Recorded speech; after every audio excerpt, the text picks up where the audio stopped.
All right, guys, our guest tonight is former TNA World Heavyweight Champion, Tag Team Wrestling legend, and all-around nice guy, Bully Ray. Or are you a nice guy? I'm not sure. How you doing tonight, man? Wow, I don't think I've ever been announced as all-around nice guy, ever. Well, it's a joke. They always make fun of me because I think I called Goldberg a really all-around nice guy, and now they mock me all the time. So I figured you're Bully Ray, so why not call you all-around nice guy? See how you react. Yeah, why not? Why not? Why not? How you guys doing? Good, man. Listen. TNA having one of the biggest shows of the year with Slammiversary, Sunday, June 15th from Dallas, Texas. You're scheduled to take on Ethan Carter III in a grudge match. As one of the kings of hardcore, how are you approaching this matchup physically and mentally? Okay, let me reverse the question. How do you think I'm approaching this match physically and mentally? Okay, I'm sitting behind a microphone, way overweight, not feeling very good about myself. I would be running away. I'd be, what is my exit strategy? How can I get out of this? Listen, here's the deal. These types of matches, I can do with my eyes closed. I've been having, hardcore matches, tables matches, any type of violent matches for a long, long time. I think this is Ethan Carter's first match like this, if I'm correct, right? I'm almost positive it is. If he's only had a couple, and certainly none against I think it's been Dewey Barnes, and maybe they were hardcore matches, but they weren't very hardcore. Yeah. Ethan Carter is stepping into a style of match which he is unfamiliar with, and he's stepping in the ring with a guy who's basically, in the top, 2 or 3 of this style of match, period. Ethan Carter has very smooth, pretty skin, and when you chop it a certain way, it splits right open. And that's what I'm going to do to him. I'm going to split his skin open. I'm going to chop him until he hopefully bleeds to death. How's that? It doesn't get much more hardcore than that. Yeah. So I am definitely excited about the match. Slammiversary is a huge event for TNA. The Texas crowds have always been great for us, and to be able to get my hand on a Carter and spill Carter blood in Dallas, Texas, is going to be great for this kid from Hell's Kitchen. Mike Chiari? Bully, you feuded with a couple different authority figures during your time in TNA, Hulk Hogan at one time, currently Dixie Carter. As a performer, what do you like about feuding with somebody in a non-wrestling capacity, and what are some of the challenges that it presents to you? Well, a story is a story, and it doesn't matter. You're saying that Dixie Carter is a non-performer. Is that what you're saying? No, just a non-in-ring competitor. Well, she's a non-wrestler. She is right. A performer. She is somebody on our television show, and I don't care who I'm standing across the ring from. If they are in the ring with me, I'm going to make sure that it's the best possible performance. I'm going to make sure that they up their game, and I'm going to make sure, first and foremost, that the people get what they paid to see. And when it comes to Dixie Carter, the one thing that every TNA fan, every WWE fan, every ROH fan, every House of Hardcore fan, every wrestling fan around the world wants to see that lady get powerbombed through a table. Would you agree or disagree? Agreed. Okay. Next question. PG. Well, TNA is heading on the road to stop. Wait, what did you say, PG? No, BG, Brandon Galvin. Oh, okay. I don't think there's going to be anything PG about what happened Sunday, is there? No. I don't do PG.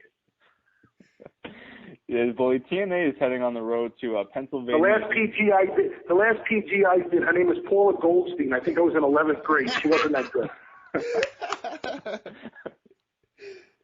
Boy, TNA is heading on the road to Pennsylvania and New York City. As a wrestler who spent plenty of time in both these cities with ECW, WWE, and now TNA, what does it mean performing in these cities at this point in your career? Well, for me, it's always great because, I love performing in the Northeast. Not because I'm from the Northeast, because I know what kind of atmosphere and what kind of fans there are in the Northeast. They're so passionate and they're so into the product. This is going to be the first time, I believe, that we're taping in Pennsylvania. and definitely the first time we're going to be, taping in New York City. And I think this is a great opportunity for TNA to take the wrestling world by the balls and show everybody what we're really about. Entirely too many people sit back and knock TNA and don't give it enough credit. And those are the people that I believe who look at the product through jaded glasses or whatever the term is and just want to bash. TNA is a really good company. Is every single storyline good? No. Is every single wrestler good? No. Is every single baseball player good? No. Is every single football player? You get a cross-section. You get a mix.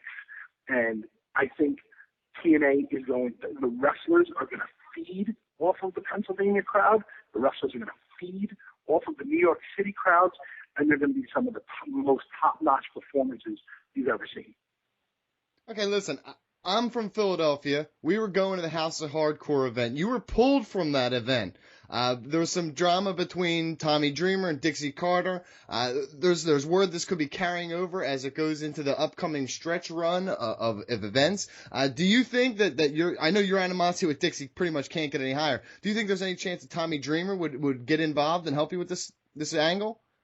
If Tommy wanted to get involved, I would be more than happy to step to the side for just a moment so he could get his 2 cents in.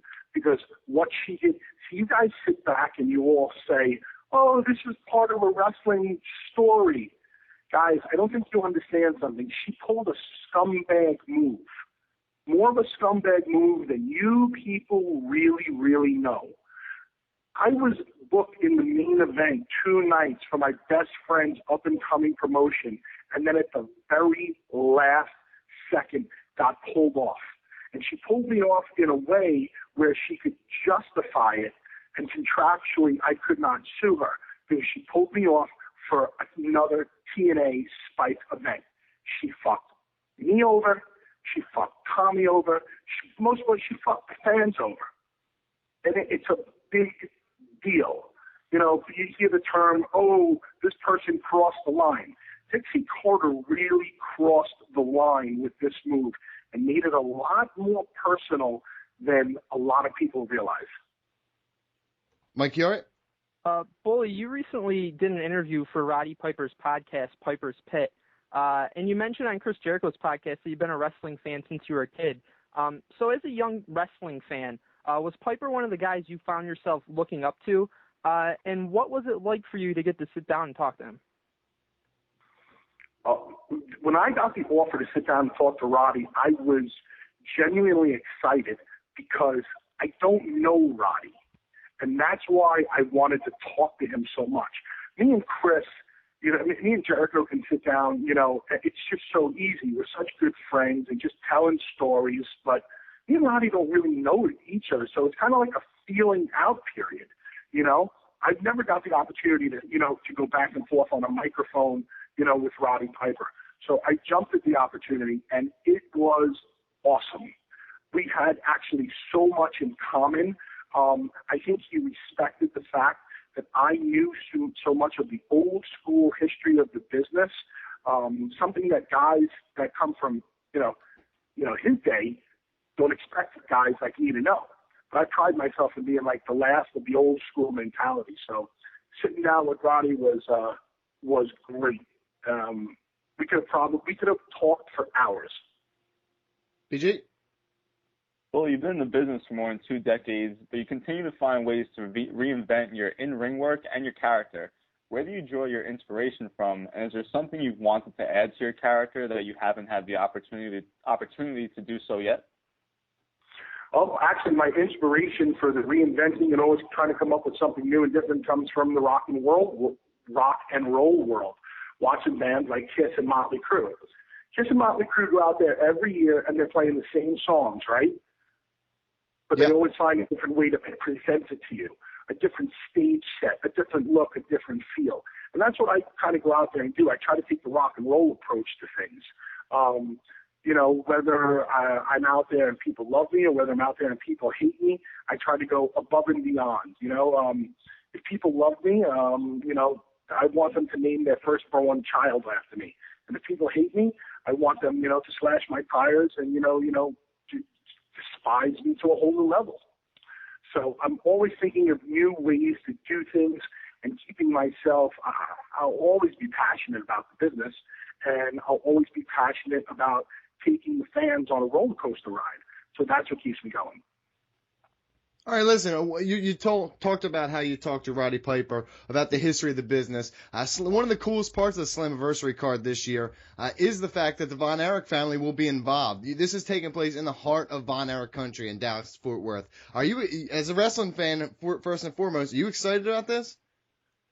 I'm just excited to meet. It's Kevin, right? Kevin's going to be there with his Yes, sons? sir. Yes, sir. Yeah, I'm just excited to meet Kevin Von Erich because he's somebody that I never met before, and you know, the Von Erich name in the history of professional wrestling. Just going to be, you know, it's just going to be a cool moment for me to be able to shake, you know, his hand and tell him that I appreciate what him and his family have done for the industry. So, you know, I'm definitely looking forward to meeting him. Mike, you all right? Bully, I know that you're a big soccer fan. So with the World Cup getting started in Brazil, I was wondering who you see winning it all and lifting that World Cup trophy this year. Well, I will always be pulling for my home country of Italy. I'm really hoping that they can repeat what they did 2 World Cups ago. So many strong teams, and let me tell you, I mean, the World Cup ring in Brazil being probably the number 2 powerhouse in the world right now.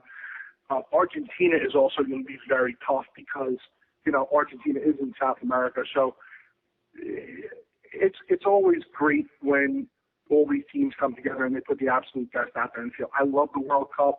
I'm a huge soccer fan.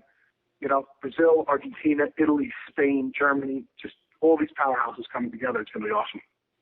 BG? Well, earlier you talked about how you and everyone else want to see you put Dixie through a table, and being the master of the table, who have you enjoyed putting through a table most during your career? And besides Dixie, who would you like to put through a table moving forward? Well, the one person that we almost put through a table that would have been absolutely great was Vince McMahon.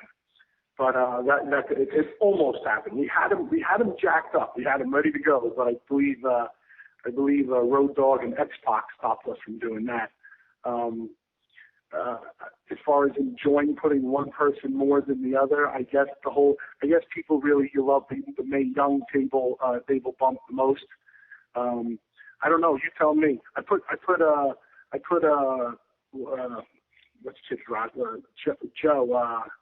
Joe from Kid Rock. What's Kid Rock's? Oh my God, I forgot his name. Remember the little guy? Joe C. Joe C. used to be with Kid Rock. Put him through a table. So, you know, everybody always asks me, what's your favorite one of this? Or does one stick out in your mind? And I've enjoyed everything. So everybody that I put through the table has been awesome. But putting Vince McMahon through would have been, you know, really special. But I am really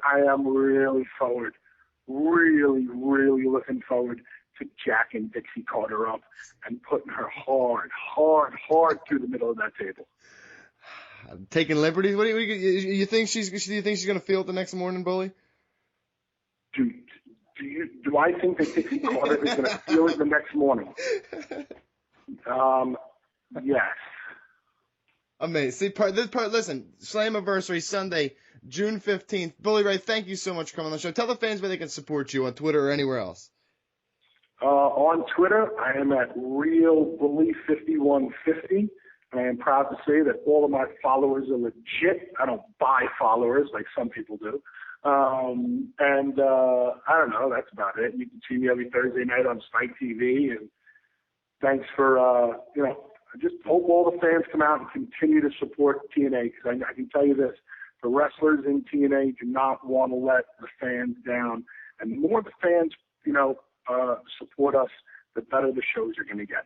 And listen, we're in Philadelphia. We're making the trip up to Bethlehem. We got friends in New York City making the trip to the Hammerstein and the ballroom in New York City. So we're very excited. Bully Ray, thank you for coming on the show, sir. Thanks for having me, guys. Take it easy.